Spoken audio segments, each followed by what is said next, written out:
we are starting a series on eating healthy on a budget. And so where I decided to start is on what it means to eat healthy. The first part of that, eating healthy on a budget. That's going to mean something different depending on who you're talking to. There's 2 points that are kind of the bottom line.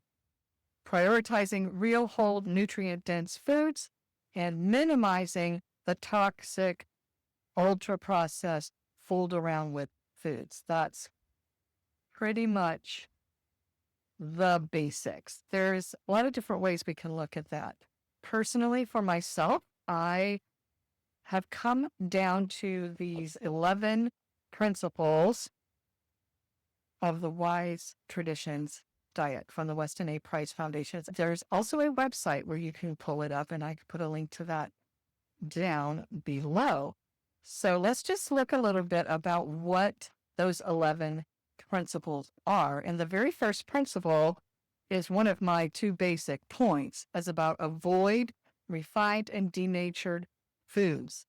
And I think it's important to kind of define what that means. What is refined and denatured foods? So we're looking at foods that have ingredients in a box or some kind of container that has a list of ingredients. Usually they have quite a bit of ingredients, like refined sugar or high fructose corn syrup, white flour, canned foods, pasteurized, homogenized, skim or low-fat milk, refined or hydrogenated vegetable oils, protein powders, synthetic vitamins, toxic additives, and artificial colorings. So that is the very first principle. So I think that is what I always say to start. Look in your pantry and in your refrigerator and how many of these types of foods do you have, and what can we start eliminating and replacing with real whole foods. So let's get into what some of the real whole foods are. I do believe we need to include animal foods. That's principle number 2. Principle number 3, emphasize nutrient-dense foods, which includes organ meats, animal fats, eggs, raw dairy, shellfish, fish liver oils, and also fish eggs. I don't get those very often because I don't live near an ocean, but I do like to have those from time to time, usually on some sushi or something like that. Principle number 4. This one, I am not, or eat some animal foods raw and cook most plant foods. That's kind of that's flipped from what most people say. And I have come to realize that eating a lot of raw plant foods, especially with the state of most of our digestive system and our microbiome, that actually eating a lot of raw plant foods doesn't work so well for us, and that a lot of them do need to be cooked with some good, healthy fats. So that's that. And I do not eat any raw meat. Some people do. And there are some cultures, some traditional cultures that do include raw meat. And these cultures were found to be very healthy. Where I tend to bring in some of the raw is in the dairy. You drink kefir that is made from raw milk. That's a type of yogurt. It's a fermented milk drink. You can have yogurt, cheeses, things like that. That's where I kind of bring that in. Let's see. Okay, now we're going to get to number 5 is the lacto-fermented condiments and beverages. And this is something we talk about quite a lot. I just mentioned the fermented dairy, and you can have that if you are not able to have dairy products. There are some made with like coconut milk and things like that to bring that in. And that one of the very best and most accessible is the fermented cabbage in the form of sauerkraut. And so I highly, highly, highly recommend, if you have not incorporated that into your diet, to bring it in and start, just really small amounts. And actually, if you're brand new to it, Dr. Natasha Campbell McBride, who does the GAPS, created the GAPS diet, gut and psychology or gut and physiology syndrome, for healing your digestive system, recommends starting with just a very, very small amount of the juice from sauerkraut to begin with. and then kind of build up from there because when you're taking that in, you're taking in some of the good, wonderful, beneficial microbes that are very helpful in our system, but you don't want to take too much too fast in the beginning if it's something you're going to be new to your system. So that is that. And we get into the grains, nuts, and seeds. And I think a lot of people are paleo and things like that and eliminate those from their diet.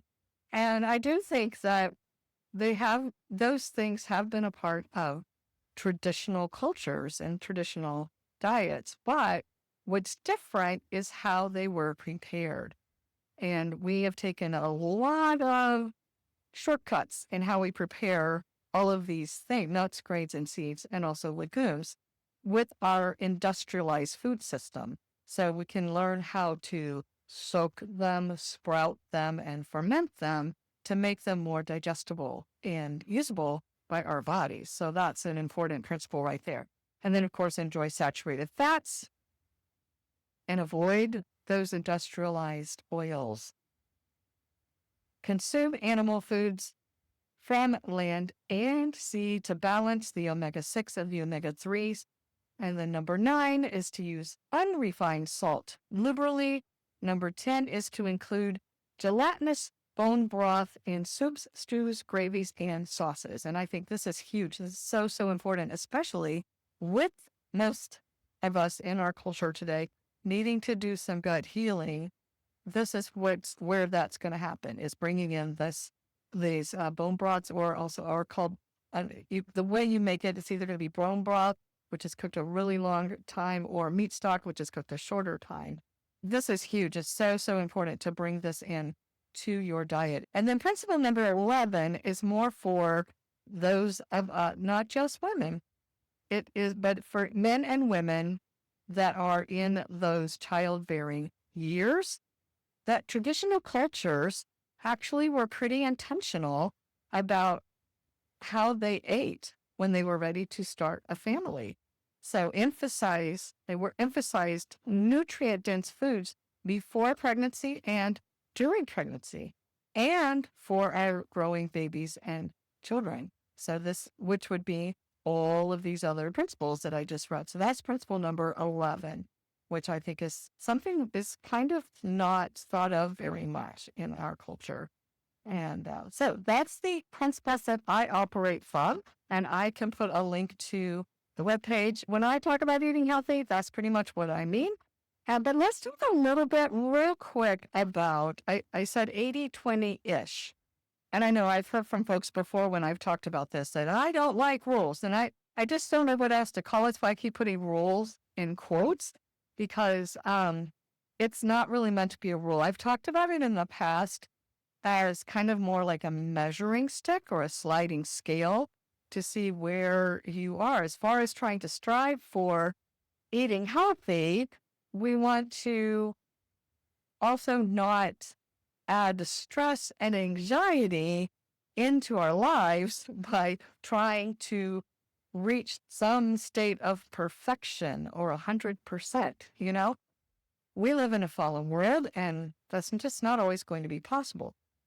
And so generally what's called the 80-20 rule means, that you aim to eat healthy and follow your basic healthy eating principles 80% of the time, and you have 20% of the time where you make allowances. And I used to struggle with this idea because I was kind of thinking that 20% meant anything goes. And what I realized is, of course, it doesn't have to mean that either. Things that your body doesn't do well with, you're probably not going to include them even in that 20%, right? Because you don't want to be laid out and feeling crummy for days after, you included something that your body's like, oh, what did you do that for? And I do that sometimes still, even with everything that I know. So that 80% and 20%, and that's going to vary. I don't think it's always has to be. There are going to be periods in your life when you are going to be more focused on healing or recovering, whether that be from an illness or from an accident or something like that.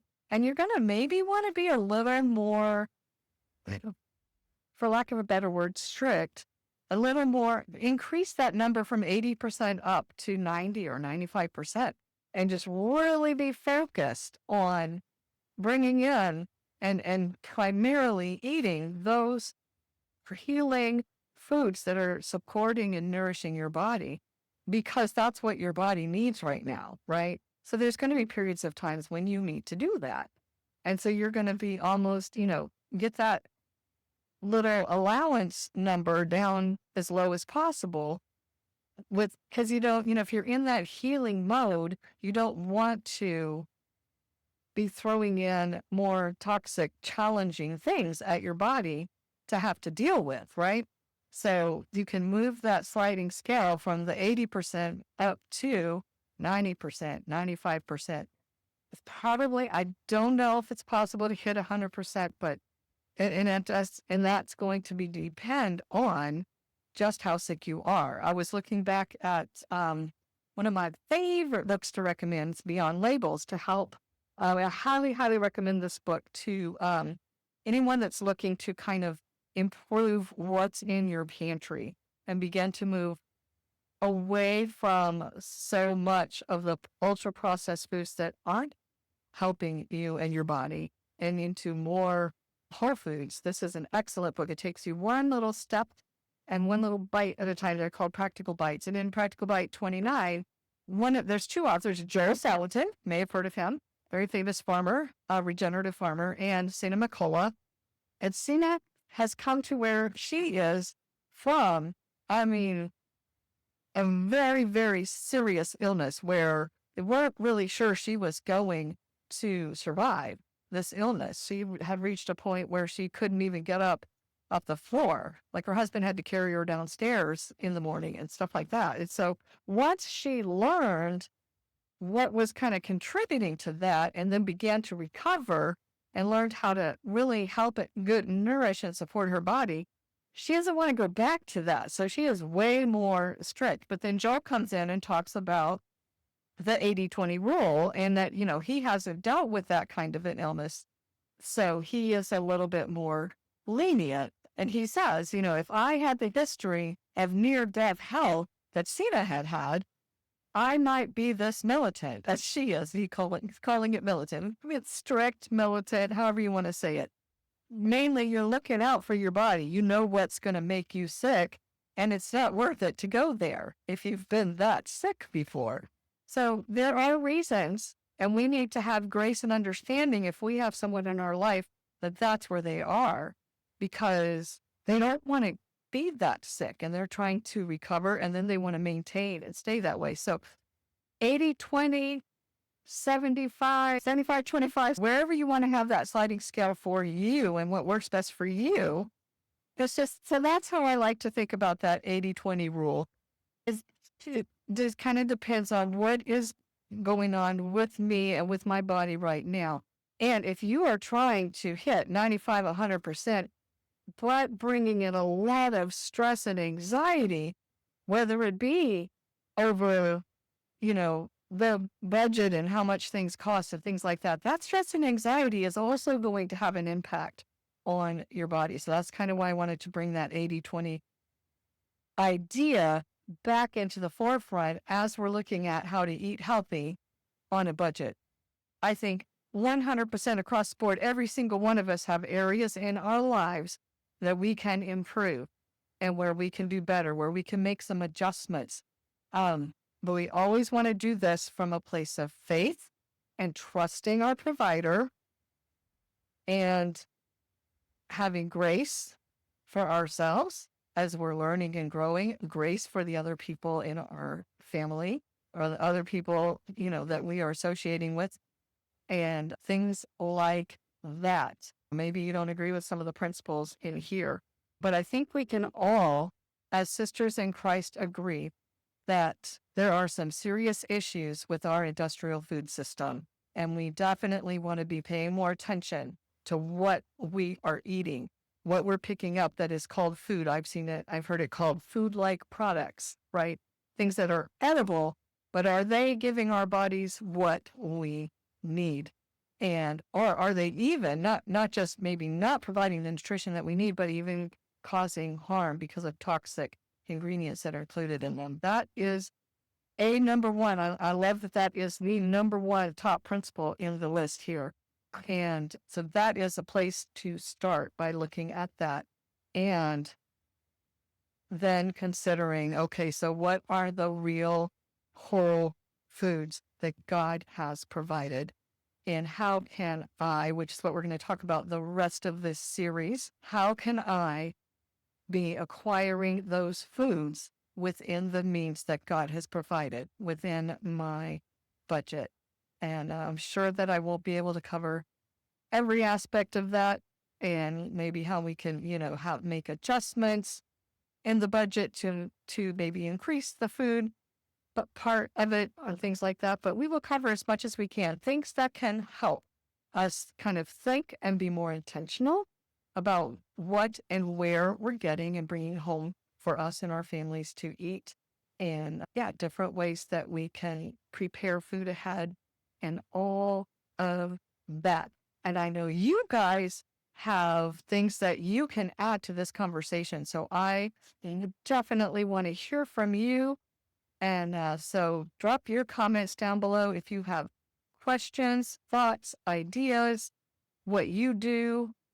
We want to hear from you and make this a conversation of all of us contributing and sharing together with each other. So on that note, I'm going to say, see you later. And I look forward to hearing from you.